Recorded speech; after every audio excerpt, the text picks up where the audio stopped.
اگر اللہ نے آپ میں کوئی اچھی بات رکھی ہے، کسی نیکی کی توفیق دی ہے، تو اس کا بھی استحضار کرنا چاہیے۔ استحضار کا مطلب اس کے بارے میں ہمیں سوچنا چاہیے، اس کی ہم قدر کریں، اس پہ اللہ کا شکر ادا کریں۔ یہ نہ دیکھیں سب روزے رکھنے تو ہم نے رکھ لیا تو کیا ہو گیا، بھائی سب کا نہیں پتا، ہم تو نالائق ہیں یار، سب تو بہت نیک ہیں، وہ تو رکھ سکتے ہیں، ہم جیسے نالائق کو اللہ نے توفیق، میرا جو اللہ سے معاملہ ہے مجھے کیا پتا آپ کا کیا معاملہ ہے، میں تو اپنا معاملہ دیکھوں گا۔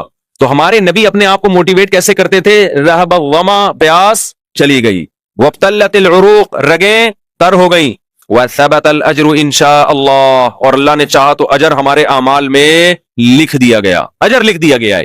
تو اس سے انسان کو اگلے دن دوبارہ روزہ رکھنے کا حوصلہ ملتا ہے۔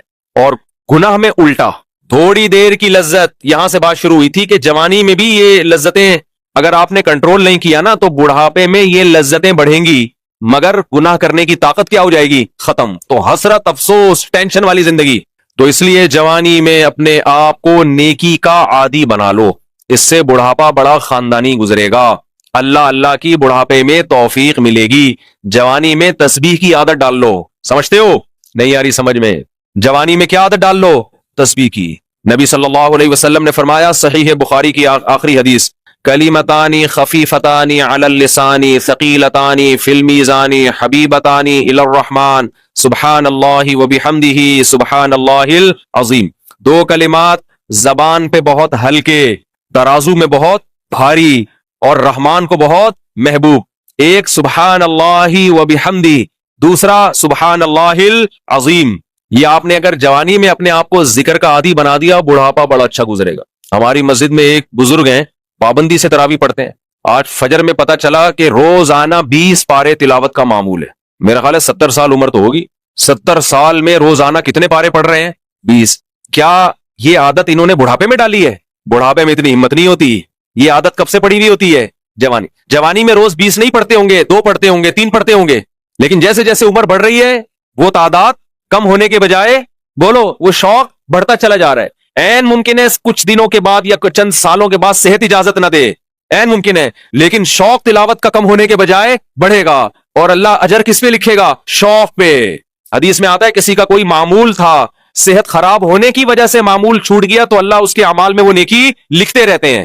جیسے کسی نے ہمیشہ رمضان میں روزے رکھے ہوں، بڑھاپا آ گیا، شوگر، بیماریوں کی وجہ سے روزہ نہیں رکھ پا رہا، تو اب یہ تھوڑی کہ اللہ اس کا اجر ضائع کریں گے، اللہ کہیں گے تو نے ہمیشہ رکھے ہیں، اب مجبور ہے تو میں تیرے اعمال میں روزے لکھتا چلا جاؤں گا میں۔ تو آج آپ نے اپنے آپ کو میرے بھائی اللہ کا تھوڑا تھوڑا اللہ کا ذکر کی عادت ڈالو۔ میں نہیں کہہ رہا آپ سے زیادہ نہیں ہوتا تو وحشت نہ تھوڑا کر لو، آج تھوڑا کرو گے کل اس تھوڑے میں ایسی لذت ہوگی کہ اللہ اس مقدار کو بڑھا دے گا۔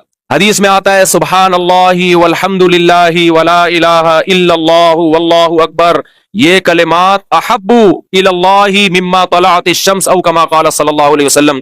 سورج جن چیزوں پہ طلوع ہوتا ہے، ظاہر ہے سورج تو پوری دنیا پہ طلوع ہوتا ہے، ان تمام چیزوں میں اللہ کو سب سے زیادہ محبوب یہ کلمات ہے۔ اور دیکھو اس میں اللہ کا کوئی فائدہ نہیں ہے، اللہ کی آپ حمد و ثنا کریں، اللہ کا کوئی فائدہ نہیں ہے۔ اللہ یہ چاہتے ہیں میرے بندے اپنی زبان سے میرا نام لیا کریں، اللہ کو اس بات کی خوشی ہوتی ہے۔ ہمارے حضرت ایک شعر پڑھا کرتے تھے، یہ جو اہل اللہ ہوتے ہیں نا ان کو ذکر کی بڑی عادت پڑ جاتی ہے، بار بار اللہ کا نام لیتے لیتے نا، شروع میں تو انسان کو عادت نہیں ہوتی، جب نام لیتا ہے بار بار ذکر، تو پھر اس کا ٹائم اللہ کے ذکر کے بغیر پاس نہیں ہوتا، پھر اس کو ایک کمی محسوس ہوتی ہے۔ کسی کو چائے کی عادت پڑ جائے، چرس کی عادت پڑ جائے، سگریٹ کی عادت پڑ جائے، نہیں ملے تو تڑپتا ہے نا۔ تو جس کو ذکر کی عادت پڑتی ہے نا، اس کو جب ذکر کا ٹائم نہ ملے تو اس کا دل پریشان ہوتا ہے، اس کو اللہ کے نام میں ایک چسکا آنے لگتا ہے۔ لیکن یہ پہلے دن نہیں ہوگا، عادت ڈالنی پڑے گی۔ تو روز آنا اس کا معمول بنا لیں، 100 دفعہ صبح، 100 دفعہ شام تسبیح کا معمول بنا لیں۔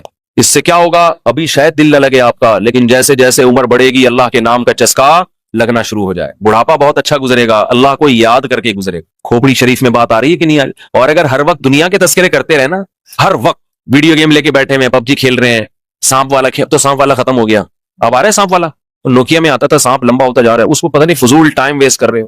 ہم پریشان ہوتے ہیں یار، ہمارے پاس کاموں کو نمٹانے کا ٹائم نہیں ملتا، ہم تو چاہ رہے کاش یہ دن 24 گھنٹے کے بجائے 48 گھنٹے کا ہو جائے، اور لوگ کیا کر رہے ہیں کہ وہ باقاعدہ ارادہ کر کے ضائع کر رہے ہیں ٹائم۔ ہمارے تو کام نہیں نمٹتے، جب ہم رات کو سونے کے لیے لیٹے ہیں تو کہتے ہیں یار آج کا دن بھی گزر گیا اور کام ویسے کے ویسے ہی، اور ادھر باقاعدہ ارادہ کر کے جو ہے نا ٹائم ضائع کیا جا رہا ہے کہ چلو ٹائم ویسٹ کرتے ہیں۔ ایسی چیز میں ٹائم گزر جائے نا جو ذہنی تفریح کا ذریعہ بنے تو بھی ٹھیک ہے، گپ شپ لگا لو دوستوں کے ساتھ بیٹھ کر، یہ کیا ہے یار دماغ کو خام خواہ تھکا رہے ہو بیٹھ کے۔